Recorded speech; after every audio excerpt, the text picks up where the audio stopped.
Hey people, Pranksterman here. It's been a while, so been busy doing chores and that, keeping the cars running. But this weekend I finally got a chance to play around. So, well, not actually play around. I got to do some work on Monster. It's got a little engine stumble at high RPM. High RPM range is 3,500 above, and every time I get up there and go past it, it wants to, well, stall out. So I got an idea what it might be. It might be starving for gas. So I'm going to check out the fuel system. The only other issue that it could be would be ignition, and before winter hit or whenever I made the last video on this thing, I tuned it up. I think it was sometime in November, yeah. But other than that, below 3,500 it runs smooth, it runs strong. So I'm going to check the fuel system out and do a little pressure test and see what's going on.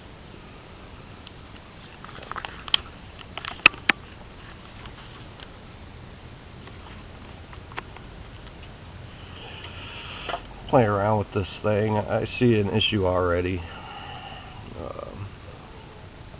This is the fuel line right here. They got a little spectra gauge on there, and if you notice, the gauge is pretty much trashed. Spectra sucks. I'm gonna pull that gauge off, and I got another gauge. This gauge is for air pressure, but I think it'll work for fuel. I think all the insides is metal, so the fuel's not going to dissolve any kind of plastic or anything. And pressure rating on this gauge is 30. For this engine to run right, it needs about 5 to 7 psi of fuel.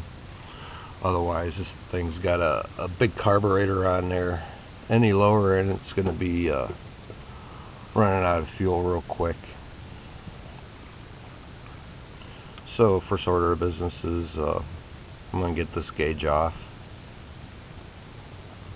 swap it out with the bigger gauge, start it up, see what the pressure is, and take it from there. Okay, I got the bag gauge out. Look at this thing, oh my god. What a bad gauge. Okay, got the new gauge ready to go in. Got sealed threads. There's 3 choices. A couple more that I'm not going to even mention. Choices are Teflon tape, pipe dope, or Permatex. Teflon tape I would not advise to use for a fuel system to seal for leaks. You put this stuff on the threads, and a piece of it can break off and go into your fuel system and clog something. So a little something I learned in school. Pipe dope and Permatex, if any of this gets in your fuel system, it'll dissolve.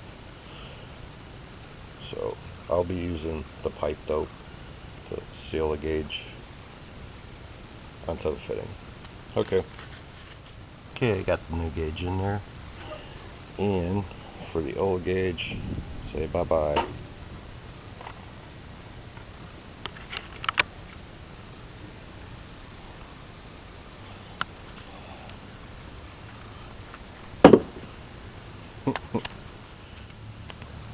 Okay, let's start this thing up and see what kind of pressure I get.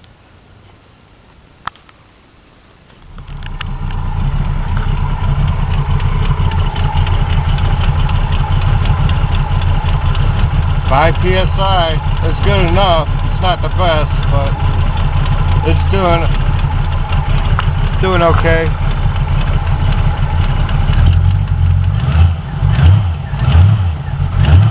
It's not fluctuating or anything. It's constant. You can see the pulsing of the motor. every time the pump pushes fluid, so it's not the best pressure. I would have liked to have had 7 psi, but 5 psi is minimum for this thing. I'm sure I'm going to eventually need to replace the fuel pump, which is way down in there. It's just a tiny thing, and I got a 4-barrel on this, and the fuel pump's rated for a 2-barrel. I need a bigger fuel pump, but they don't make it for this motor. So, but it will supply enough fuel for a wide open throttle run. I've done it before. Okay, next step would be I'm going to see what I could do with these bends. These bends got to be a restriction since I got 5 psi up to the gauge. It's not guaranteeing all that 5 psi is getting to the carb. I'm thinking because of this bend right here, it's kinking the hose and it's restricting the flow. And I'm going to replace the other end too. It's not round. You can feel a little kink there. So evidently I think I'm having a restriction problem in the fuel system. Okay. Okay, here's a neat trick. I've learned this a long time ago. I have no clue where, but say you remove your hose clamp and the hose is on there, that rubber is stuck to the tubing or to whatever it's on. You don't want to pull the rubber hose to get it off of there. You got to break the seal without pulling on it. If you start pulling on it, you're going to tear the string inside of the rubber hose that holds it together, which keeps its shape under pressure so you don't have a blowout. Use a pair of pliers or a pair of chan locks or whatever. Grab where the clamp was on, just light pressure and twist it. That breaks the seal. Then you can pull it off.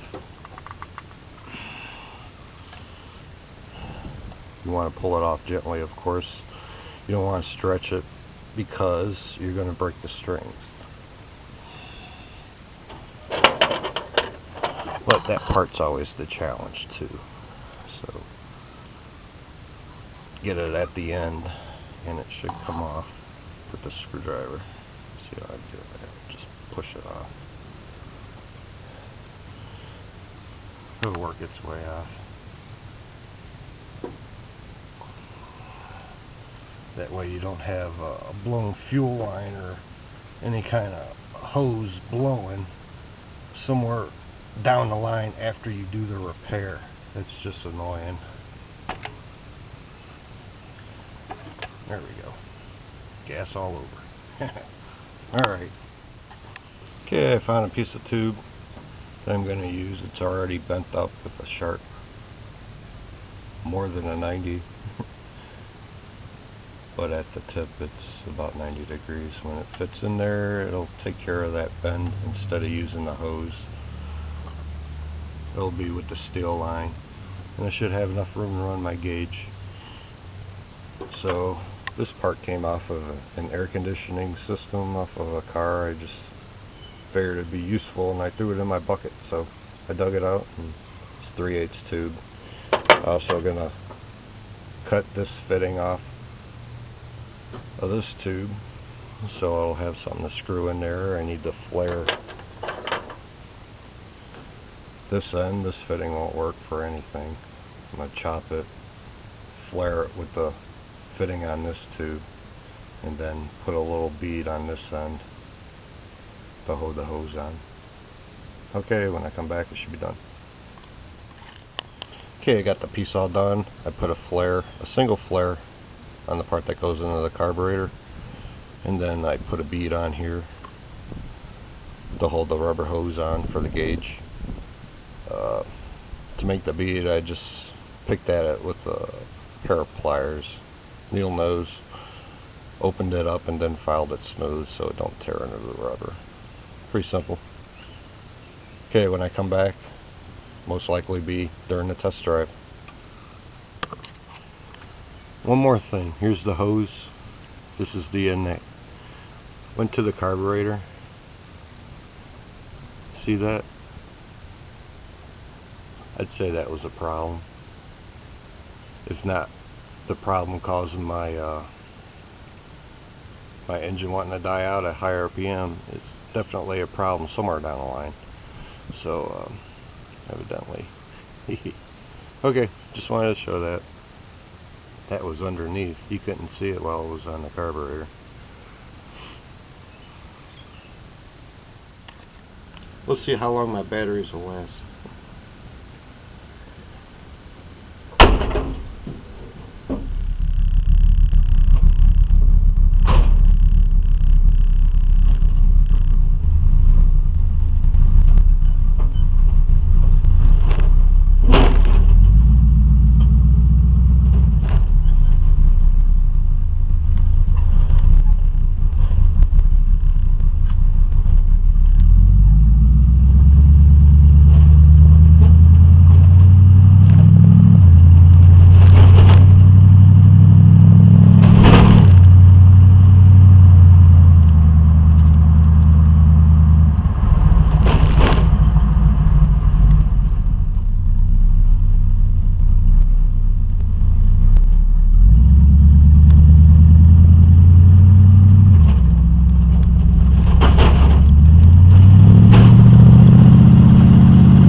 Okay, people, that's how you blow a quarter tank of gas in under 2 minutes.